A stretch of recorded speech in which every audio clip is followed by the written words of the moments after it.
100 কোটি টকা জুবিন গাৰ্গে যেতিয়া হিচাপ বিচাৰিলে হেনো মই শুনিছোঁহে দেই, তাৰ কাৰণে জুবিন গাৰ্গক মাৰি দিব লাগে নি বাৰু? 100 কোটি টকা কিন্তু অসম মানুহে দি দিলেহেঁতেন, দিলেহেঁতেন নাই? খালি জুবিন গাৰ্গক নেমাৰিবা বুলি ক'লেহেঁতেন। যিটো মোৰ ভাই আছিলে তাৰ স্বাৰ্থত বা মই গান গাব পাৰোঁ নি, হয় নহয়? তহঁতি চালি হপায়, তহঁতে মোৰ চকুপানী ওলাই দেই।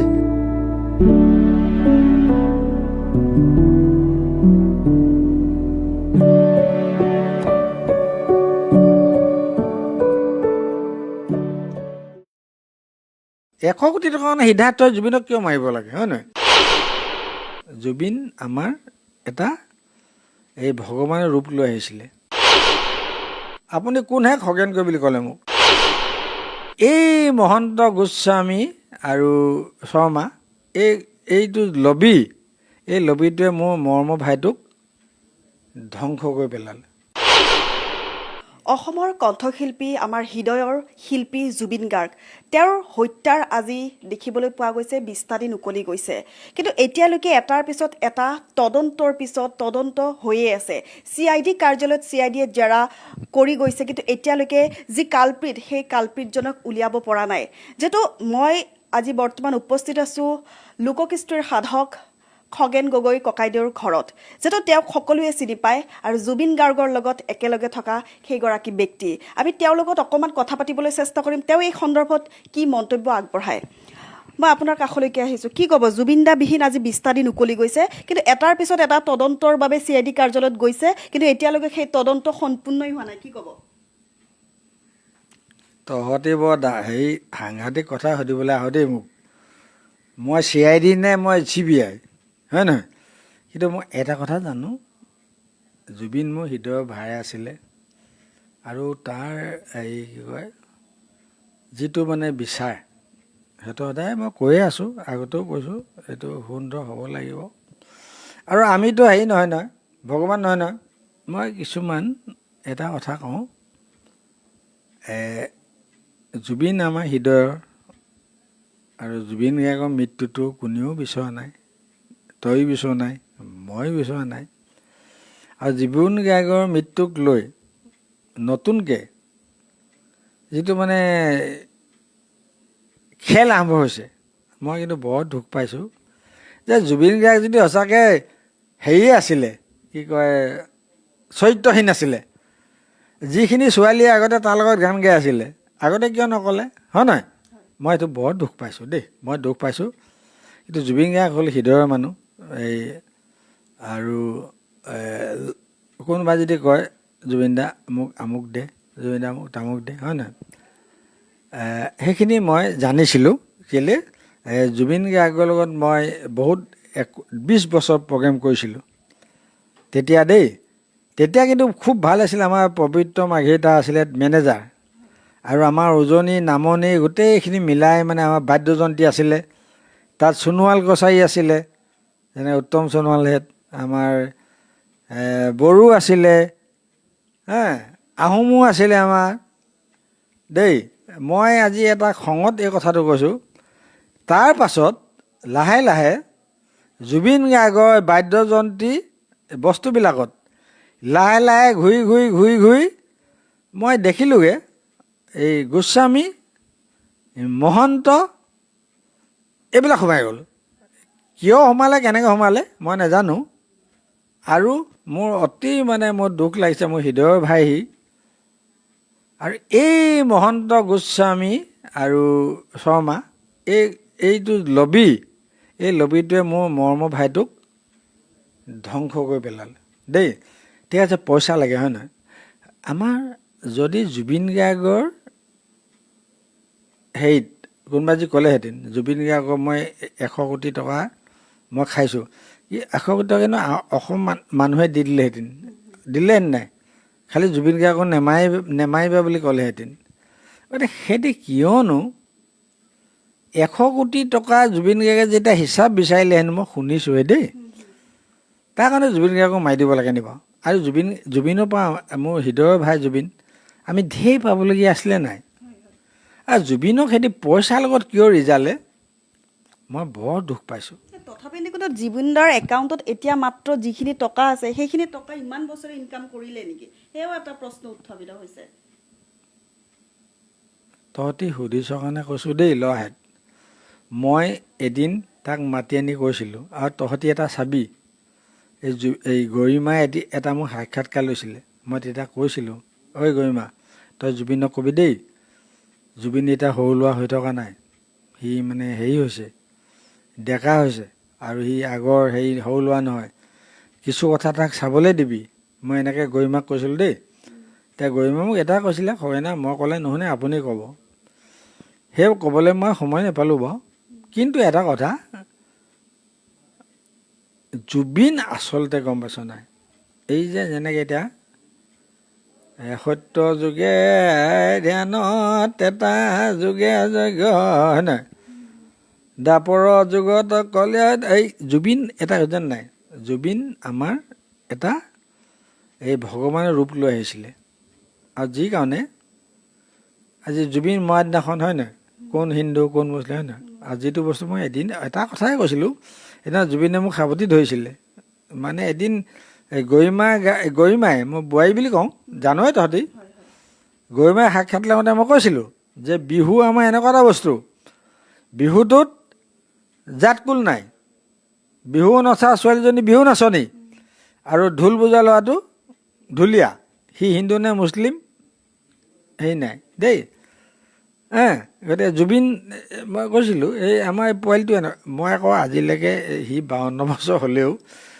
কোনোবাই মোক বেয়া পালেও পাব পাৰে মই জুবিনক কেহেনো পোৱালি বুলিয়েই মাতি আছিলোঁ সদায় সকলোৱে জানে দেই ঐ পোৱালি কওঁ আৰু সি মোক সিংহ বুলি কয় বুঢ়া সিংহ দেই এতিয়া আমাৰ দুটাৰ এখন হৃদয় আছিলে মই জুবিনৰ ওচৰলৈ সদায়ো নাযাওঁ মই তাৰ ওচৰত কোনো এটা আশা কৰি যোৱা নাছিলোঁ মই তাৰ ওচৰৰ পৰা কিবা এটা বিচাৰিও যোৱা নাছিলোঁ কিন্তু সি নিজেই ফোন কৰে ৰাতি আহি এই ৰাস্তালৈ মোক মাতে সেইটো দেখিছে চবে ভিডিঅ'ত এই বুঢ়া নাচোঁ বুলি কয় এতিয়া ইমান শুদ্ধ এটা হৃদয় হয় নহয় মই এইটো খুব দুখ পাইছোঁ পইচাৰ কাৰণে নোবা ইমান এখন মানে আমাৰ অসমৰ ডাঙৰ এটা সম্পদ পইচাৰ কাৰণে নোবাও সাগৰত ডুবাই দিয়ে নেকি হয় নহয় সিদ্ধাৰ্থই যদি ক'লেহেঁতেন যে মোক পইচা লাগে অসমৰ মানুহে পইচা দিলেহেঁতেন নাই জুবিনক মাৰিব নালাগে আমি পইচা দিম বুলি ক'লেহেঁতেন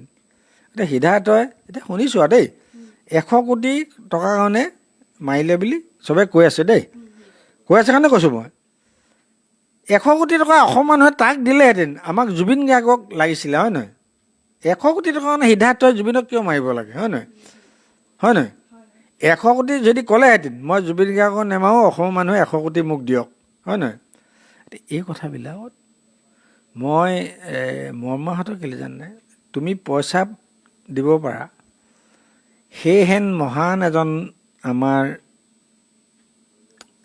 আজি চব উৰুকা হৈ গ'ল উৰুকা আৰু উৰুঙা কেলৈ জানে আজি এখন অসমৰ যিখন মানে থিয়েটাৰ যিবিলাক চলে জুবিনৰ গান এটা হ'লেহে সুন্দৰকৈ থিয়েটাৰখন চলে হয় নহয় বা ক'ৰবাতে গ'লে মাতেই ভাগক যাতে মই তাক গালিও পাৰোঁ তই চেলা তইতো শুনিছই তই মদ খাই গান গাৱ তই ভালদৰে নাগাৱ তোক সুৰা কণ্ঠ নাম দিছিলোঁ কৈছিলোঁ নাই মই হ'লেও মোক গালি নাপায় কেলৈ জান নাই আমাৰ দুটাৰ মাজত এটা হৃদয় আছিলে আনে সেনেকৈ ক'ব পৰা অধিকাৰ আছিলে নেকি কাৰোবাৰ জুবিনক নাই এই বুঢ়া হ'ব দে কয় চা আমাৰ দুটাৰ এখন হৃদয় আছিলে কেলৈ হৃদয় জান নাই কিন্তু মই সদায় জুবিন গাৰ্গত নাথাকিলেও আমি দুটাই দূৰে দূৰে আছিলোঁ কিন্তু হৃদয় আমাৰ ওচৰে আছিলে দেই বুজিছ গতিকে আমাৰ জুবিন গাৰ্গৰ মানে কিনো ক'ম তহঁতক এতিয়া আৰু বহুতে বাৰু এতিয়া এই হেৰি কৰে এই কান্দি হেৰি দিয়ে বাৰু ভাল পাইছোঁ বুলি আমি আকৌ সেনেকুৱা মানে আৰ্টিফিচিয়েল কান্দি এই ফেচবুক দিব নোৱাৰোঁ কিন্তু সেইদিনাখন মানে সকলোৱে মানে হেৰি কৈছে আৰু মই সেই জুবিন গাৰ্গৰ যিটো যোৰহাটত মই সঁচাকৈ হৃদয়ত লাগি গ'ল যিটো মোৰ ভাই আছিলে তাৰ স্বাৰ্থত বা মই গান গাব পাৰোঁ নি হয় নহয় তহঁতি চালি হপায় গতিকে মোৰ চকুৰ নেওলাই গ'ল দেই ধন্যবাদ। হয়, দেখিছে আচলতে জুবিন গাৰ্গ লগতে থকা যি খগেন গগৈ ককাইদেউ, তেওঁ সঁচাকৈ আচলতে কান্দোনত ভাঙি পৰিছে। কেৱল তেওঁ বুলি নহয়, সমগ্ৰ বিশ্বই এতিয়া কান্দোনত ভাঙি পৰিছে। কাৰণ আমাৰ হিয়াৰ আমঠুগৰাকীক যিদৰে অসমৰ পৰা বাহিৰত লৈ গৈ এনেদৰে ষড়যন্ত্ৰমূলক হত্যা কৰা হৈছে, তাৰে প্ৰশ্ন বিচাৰি এতিয়া সকলো অসমীয়াই, সকলো ভাৰতীয়ে আজি তেওঁলোকে ৰৈ আছে। যিহেতু CID কাৰ্যালয়ত এটাৰ পিছত এটা তদন্তৰ বাবে লৈ অনা হৈছে লোকসকলক, আৰু সেই লোকসকলক এতিয়াও জেৰা অব্যাহত ৰাখিছে। যিহেতু আজি 20টা দিন উকলি গৈছে, চাওঁতে চাওঁতে এটা মাহ উকলি যাব। কিমান দিনলৈকে অপেক্ষা কৰি থাকিব প্ৰতিটো যি অনুৰাগী, সেই অনুৰাগীসকল? যিদৰে এনেদৰে তেওঁ ভাঙি পৰিছে, তেনেদৰে কিন্তু আমিও ভাঙি পৰিছোঁ। এতিয়াও গৰিমা গাৰ্গে তেওঁৰ ন্যায়ৰ তদন্ত বিচাৰিছে, এটাৰ পিছত এটা পোষ্ট তেওঁ দিয়ে থৈ গৈছে, কিন্তু এতিয়ালৈকে সেই যি আমাৰ আচলতে যিখিনি ইনভেষ্টিগেশ্যন, সেই ইনভেষ্টিগেশ্যনখিনি লেহেমীয়া গতিত চলিছে। কেতিয়া এই ইনভেষ্টিগেশ্যনখিনি শেষ হ'ব, তাৰে অন্ত বিচাৰি সকলোৱে অপেক্ষা কৰি আছে। মাথো আপোনালোকে চাই থাকিব। হয় দাদা, আৰু এটা মই কথা সুধিছোঁ, ইনভেষ্টিগেশ্যনটো যিহেতু এতিয়া চলি আছে, আপুনি কি ক'ব এইটোৰ ভিতৰত, যিহেতু আজি 20টা দিন উকলি গৈছে? মই এটা কথা ভাবিছোঁ, মই খুব শান্তিপ্ৰিয় মানুহ দেই, হ'লেও মুখ্যমন্ত্ৰীয়ে বহুত আগভাগ লৈছে, অকণমান মই এৰা ধৰা নিচিনা দেখিছোঁ দেই। আৰু সেইটো হ'লে কিন্তু বহুত বেয়া হ'ব। গতিকে তেখেতে এই, আৰু মই এটা বহুতে কৈ থাকে, এতিয়া জুবিন গাৰ্গৰ ঢেৰ পইচা আছেতো, শ্যাম কানু মহন্ত, গতিকে পইচা ভাগ বতোৱাটো হ'ব নালাগে, জুবিন গাৰ্গৰ এই উচিত এটা হেৰি হ'ব লাগে। মই আৰু এটা কথা সোধকচোন, এই শ্যাম কানু মহন্ত, সিদ্ধাৰ্থ শৰ্মা আৰু আমাৰ শেখৰ জ্যোতি গোস্বামী, তেওঁলোকক আপোনালোকে কেনেকুৱা পাইছিলে? তেওঁলোককতো লগ পাইছে। মই এইটো বাৰু তই সুধিছ কৈছোঁ দেই আই।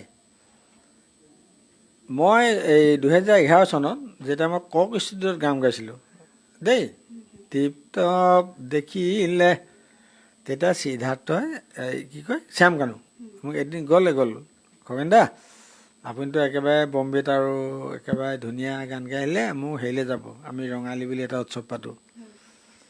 মই বোলো যাম বাৰু দেই, গ'লোঁ, গান চান গালোঁ, তাৰপৰা তাক ক'লোঁ পইচা পাতি, এই ৰ'ব খগেন দা, দিম নহয়, আপোনাক প্লেটফৰ্ম দিছোঁ, মোৰতো উঠিলে খং।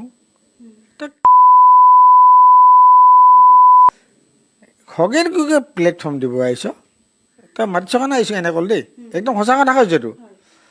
তাৰ গ'ল, কথা কৈছিল, এদিন মাতিলে মোক, এই খগেন দা আপুনি আহিব, আপোনাক মানে হেৰি পইচাও দিম, হেৰি এই কিবা এই হেৰিত আছে হোটেল এখন, এই কি কয় এখন, এই কছাই কি কয় এইটো, আমাৰ কছাই বস্তি এইবুলি কয় এইটো, আমাৰ এখন খ্ৰীষ্টিয়ান বস্তি হোটেল এখন আছে, মই নামটো পাহৰিলোঁ। মাতি নিলে, মই গ'লোঁ, একদম মদ পানী, খগেন দা বহক, এই ইয়াত মদ খওক, হেৰি হওক। মই বোলো হেৰি নহয়, মই পইচা দিবিনে নাই ক। এই খগেন দা, আপোনাক মই প্লেটফৰ্ম দিছোঁ খানাপাৰাত। মই ক'লোঁ কি জানে, মই কি ঘটি প্লেটফৰ্ম বে, খগেন গৈ কোনে চিনি নাপায়, বিহু বুলি ক'লে। তাৰপিছত আহি দিলোঁ, মই ভাত চাত একো নাখালোঁ দেই। তাৰপিছত 24 চনত মাতিছিলে, মই বোলো ঐ পইচা কিমান দিবি, এই খগেন দা, আৰে জুবিন গাৰ্গে মোৰ পৰা পইচা নোলোৱাকৈ গান গায়, আপুনি কোনহে বুলি কৈ দিলে মোক। বোলো মই জুবিন গাৰ্গ নহয়, মই বোলো আহোম মানুহ খগেন গগৈ, মোক পইচা লাগিব, 10 টকা হ'লেও লাগিব, এনে ক'লোঁ। বাদ দিয়ক হে, জুবিন গাৰ্গ মোৰ হেৰি পাৰ্টনাৰ, আপুনি কোনহে খগেন গগৈ বুলি ক'লে মোক। বোলো আপুনি জুবিন গাৰ্গৰ পাৰ্টনাৰ হৈ থাকক, কিন্তু খগেন গগৈ, মই এজন আহোম মানুহ, আহোম সদায় হেৰি বাহুদি থকা মানুহ, জুবিনে আপোনাৰ পকৰত ঘূৰিব পাৰে, কিন্তু মই নুঘূৰোঁ, এই কথাটো মই কৈছিলোঁ। তাৰপিছত মোক নমতা হ'ল, এইটো সঁচা কথা দেই। মই বোলো এই শ্যাম কানু, এই পইচা, আপোনাক ইমান ধুনীয়া প্লেটফৰ্ম দিছোঁ, কিয় পইচা লাগে।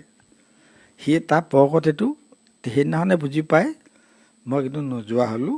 একেবাৰে এইটো সঁচা কথা দেই। অঁ, আৰু এইবিলাক কি এতিয়াহে গম পাইছোঁ সি যে ইমান ফাল্টু। নিশ্চয়কৈ দেখিছা